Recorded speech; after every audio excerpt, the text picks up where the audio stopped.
Welcome on into the Vrable podcast. This is Chris Wilcox, joined today by Vrable. Kaya is a junior here at Caro High School. So welcome, Kaya. Hi. So Kaya, tell us a little bit about yourself. And you kind of really burst onto the scene this year, and I know you have been working towards it, but really this year and kind of, taking some records off the board that were there before. Yeah. I don't know. I just have been training a lot since middle school, I guess, and just trying to kind of get better. You know, the more you run, I guess, the faster you get. So a little bit about yourself. So you've had some surgeries as of late, and you're just kind of recouping and getting back to that. Tell the listeners a little bit about those surgeries and how you were able to recoup from them and how long that actually took. Okay, so it started last year during cross-country season. I was just having some hip pain, and so I went and had PT, and PT wasn't helping, and so I had to go to a surgeon, and he was like, oh, you have a torn labrum, and we only knew about the one, because that was all they did the MRI on. So I got that fixed up, and then I felt great through summer training. I had to miss my track season last year, but then I felt great through summer training. Pretty much through cross-country, I was feeling okay, but after that, it really started to get bad again. So then I went and got another MRI, and then they told me I had another torn labrum. So I was just like, I just got that over with too, because he was like, the risks weren't really worth waiting. And so I didn't even think I was going to be able to run at all this track season. But so how did you get back into running this season? I mean, so for the listeners out there, torn labrum, essentially the ball and socket in the hip, right, is really what it is. You can also have it in the shoulder as well. I mean, it's got to be very, very painful, especially in the hips. So, but how did you get back to running this year? I mean, what type of physical, therapy did you do, activities such as that to get you back into tip-top shape? So I had a 12-week recovery plan, and so you're fully recovered, they say, but so there's steps, and after a couple of days you can start the bike, and then after a couple of weeks the elliptical and swimming and stuff like that. So I was just I was doing everything I could right as soon as I could do it, which, I probably should have waited a little bit longer on some of the things, but I just listened to my body and ramped it up as much as I could, as quickly as I could, without hurting myself more.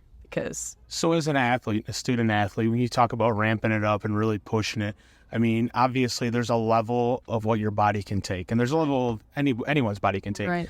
But as an athlete, I mean, you're a little bit more fine-tuned than a normal individual just coming in and trying to run around a track. Yeah. So when you're listening to your body, what is it? Obviously, the labrum area with the surgeries, is that really what you were focused on, to see if there was pain, or what was it? Yeah, it was more just knowing the difference, I think, between being sore and actually having pain in my hip. Because when I'm recovering, it was it's a little bit different for everybody, kind of coming back from that surgery. Say it's a little easier for younger people, but I just really tried to know the difference between being sore and it hurting, because obviously if it hurts, then I would have to take a couple of days off from biking or elliptical or whatever I was doing at that point. So the recovery went well enough. Your very first race of the year that I'm aware of, correct me if I'm wrong, was over in Frankenmuth. Yeah. And, you decided to set the school record at a 2-mile. Yeah, that was pretty crazy. I just wanted to go out, and my only goal was, be pain-free and maybe, run 12:30-ish. That would have been nice. And then, I ended up going 11:30-ish. So that was really crazy. Definitely. So you just finished up at the state meet. Mm-hmm. You ran the 2-mile only, correct? And the 4x8. Oh, in the 4x8. Yeah. And the relay, sorry. And the relay. You did not run the 1600 down there. You wanted to really focus, I believe, heavily on the relay itself and the 3200. Yes. So you ended up PRing again after you've already broke it one other time before. So you broke your record, broke the previous record, broke your record, and then you set it once again. Yeah. What was that like doing that at the state finals? Really, I was so nervous going into it, into the start of the day with the 4x8, because it was I didn't want to mess up for the whole team. But then, we got all state honors in that, which was great. So going to the 3200, I was kind of I'm just going to do my best, kind of go out with that front pack, see if I can put myself in the position to be all state. If it happens, it happens. If it doesn't, it doesn't. So I definitely went out too fast with that front pack, but it ended up working out okay, I guess. So well, you ended up finishing second, right? Just tried to hold on. Yeah, you held on. You did well. I know that you were ranked pretty high going into that race. Do you feel that your expectations were high by others as well, or? No, I think everybody like saw I was seated first and was kind of like, oh, like you should get first. And it's like, no, because that was just strictly off regional performances. And, you know, everybody's regional day looks a little bit different, like from other schools. So girls that were normally run under 11 minutes were running like 11:30s, 11:40s, you know, just to kind of secure that state spot. It doesn't really matter how you go and rank because at the end of the day, you know, it just matters how you play. So I was just really hoping to kind of be in that top 10, top 8 area, kind of put myself in that position to be up front. So not only do you reset the school record several times in the 3200, but you broke it in the 1600 as well. Yeah. So tell me a little bit about that one. I mean, this all I'm assuming had to come very unexpectedly. Oh, 100%. I didn't even know. I didn't even think I was gonna be able to touch my PRs from freshman year this year. I was just hoping to kind of, you know, get somewhat close to them. But yeah, that was crazy going out. I did that at North Branch for the first time, and I was like, you know what? I got the 32 last week. We can try for the 16 this week. If it works, it works. If it doesn't, it doesn't. So, but yeah, we had some very fast girls in that race. And so I was able to kind of have them pull me along, which was good. So what does track mean to you as an individual? Truthfully, I used to say track like a year ago and I'd be like, ew.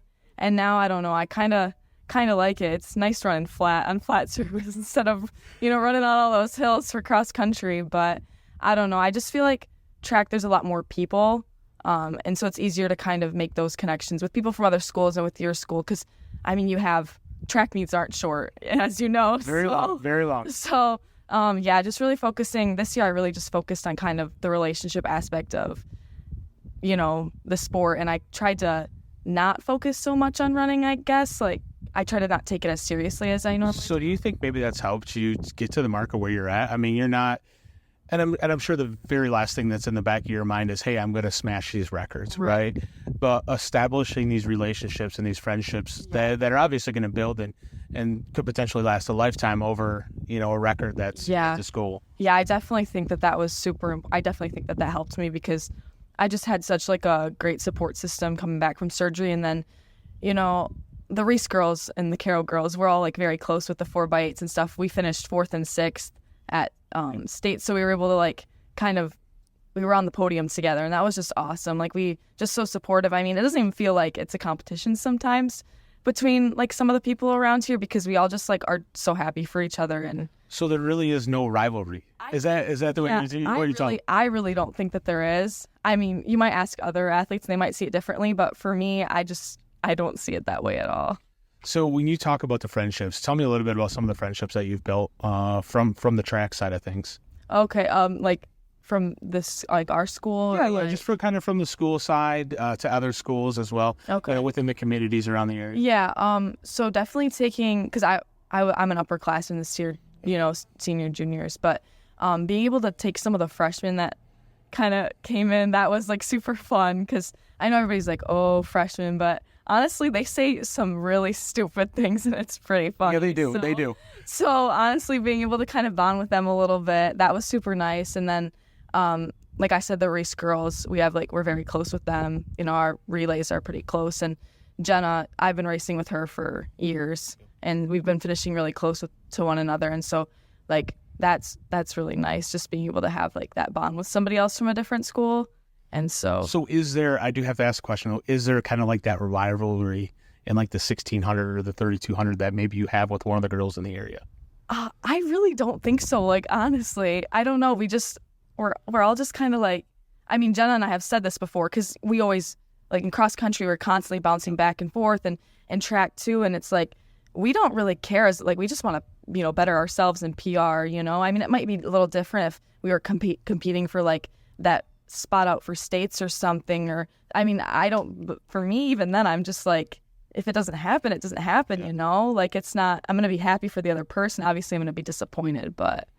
So you're a junior going into your senior year. What goals do you have set for yourself as the school year is going to flip and you're going to see yourself, in a short period of time, a year almost from now, walking across that stage, getting your diploma, so on and so forth. I mean, do you have any athletic goals that are out there that you? Yeah, I'd like to break 19 in the 5K.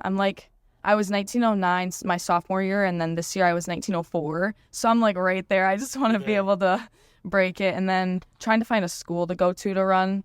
That's kind of like. But other than that, I'm just gonna do my best. You know, you can't PR and everything. I mean, this year is gonna be pretty hard to beat. So if I can get better, that's awesome. But if I can't, I'm just gonna do my best and work hard. So what's one thing that you could tell some of the listeners, and maybe even some of the younger listeners that are out there, that, you know, you stated earlier on in the interview that track is an you aspect at some level. What would you tell some of the younger listeners, if they're listening right now, about track? Just stick with it. I don't know. I used to, like I said, I used to hate it. I had like asthma issues my freshman year. I just wanted to quit for a while. But like the more you work at it, the easier it gets in a sense. And so just keep working, I guess, and really try your best and focus on those relationships because they are really important. And when you have a bad race, your teammates are going to be there for you to be able to rely on. And, you know, that you have a bad race, they have a good race, you can be happy for them. So in a sense, it's always can always be a good day, you know? So one last question I have, and just for maybe the Caro community, those that are listening, not just the younger listeners, what would you tell them as listeners about Caro track and field? Oh, I don't know. Just, first of all, thanks for the support, because I feel like we have such a strong community. Like, Jeff always posts stuff on Facebook, and everybody's always quick to comment. Congratulations to the Caro team. But just, I don't know. We're like a family, I feel like. And I don't feel like a lot of sports can say that because there's that competitiveness. But I feel like we all respect each other for, you know, what we're good at. And so one last wrap-up question, and this will be it.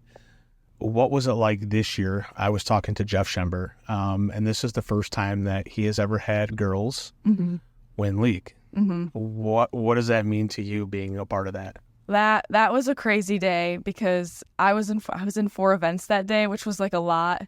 And so I was like, are we going to get this done? Like, how is it going to work? But that was awesome. Like, everybody just was, I was on cloud 9 that day. Everybody was so happy, and it was just a great day. So, yeah. Well, Kai, I want to thank you once again.